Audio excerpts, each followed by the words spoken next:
তোমায় খুব ভালোবাসি, খুব ভালোবাসি। আমি সবটা বুঝতে পেরেছি রাজ, প্লিজ শুয়ে পড়ো, অনেক রাত হয়েছে, এটা এইসব কথা বলার সময় নয়। না না শ্রী, সব কথা এক্ষুনি হবে শ্রী।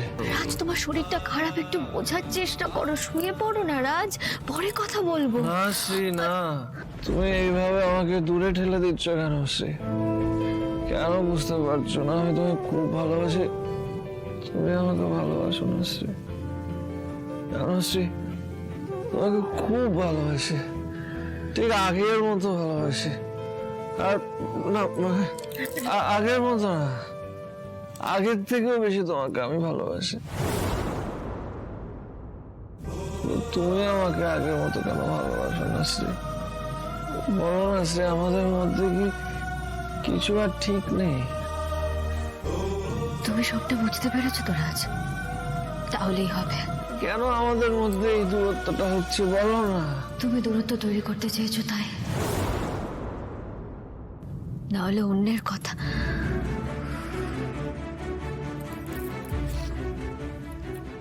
রাজ, আমার ভালো লাগছে না এই বিষয়গুলো নিয়ে কথা বলতে। তুমি প্লিজ শুয়ে পড়ো রাজ। রাজ, আমার কথাটা শোনো শ্রী, শ্রী প্লিজ প্লিজ আমাকে ছেড়ে কোথাও যাও না। একটা কথা বলবো শ্রী, জানো তো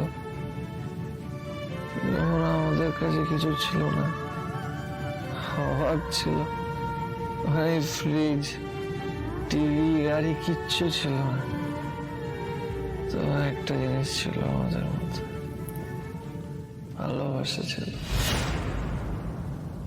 আমরা একে অপরকে বিশ্বাস করতাম, ভরসা করতাম। কিন্তু আজ দেখো আমাদের আমাদের কাছে সবকিছু আছে, কিন্তু ভালোবাসাটাই আর নেই শ্রী। কেন নেই শ্রী? বলো না, তুমি কি আমাকে আর আগের মতো ভালোবাসো না? চুপ করে আছো কেন? বলো না, তুমি কি আমাকে আর ভালোবাসো না শ্রী? আমি তোমাকে আগের মতোই ভালোবাসি রাজ, কিন্তু সমস্যা হচ্ছে তোমাকে বোঝাতে হয় যে আমি তোমাকে ভালোবাসি।